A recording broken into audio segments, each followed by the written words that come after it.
আপনি কি জানেন দুনিয়ার সবচেয়ে বড় হার নিজের সঙ্গে হেরে যাওয়া? আর আজকাল আমরা ঠিক সেটাই করছি।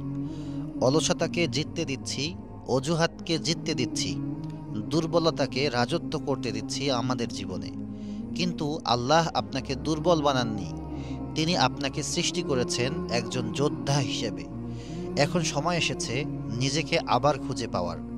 আপনার শরীর এটা আল্লাহর দেওয়া এক বড় আমানত। এই শরীর দিয়ে আপনি নামাজ পড়েন, কাজ করেন, সমাজে অবদান রাখেন। যদি শরীর দুর্বল হয়ে পড়ে তাহলে ইবাদতেও মন বসে না, কাজেও আসে না বরকত।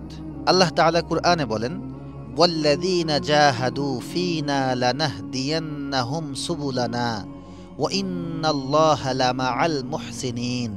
আর যারা আমাদের পথে চেষ্টা করে আমি অবশ্যই তাদেরকে আমাদের পথ দেখিয়ে দেই। নিশ্চয়ই আল্লাহ সৎকর্মশীলদের সঙ্গে আছেন। সূরা আল আনকাবুত আয়াত ৬৯। এই আয়াত আমাদের শেখায় চেষ্টা কখনো বৃথা যায় না। যে চেষ্টা করে আল্লাহ তাকে পথ দেখান। রাসূলুল্লাহ সাল্লাল্লাহু আলাইহি ওয়াসাল্লাম বলেছেন, বলিষ্ঠ মুমিন দুর্বল মুমিনের চেয়ে উত্তম এবং আল্লাহর কাছে অধিক প্রিয়। সহিহ মুসলিম। আর সাহাবাদের জীবনে এর বাস্তব রূপ ছিল।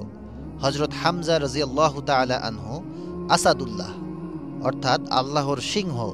তিনি শুধু যুদ্ধের ময়দানে নয়, জীবনের প্রতিটি ক্ষেত্রে ছিলেন সচল, পরিশ্রমী ও দৃঢ়চেতা। তার শক্তি ছিল দেহের, সাহস ছিল ঈমানের। তিনি আমাদের শিখিয়ে গেছেন যে নিজের ভেতরের অলসতাকে জয় করতে পারে সেই সত্যিকারের মুজাহিদ।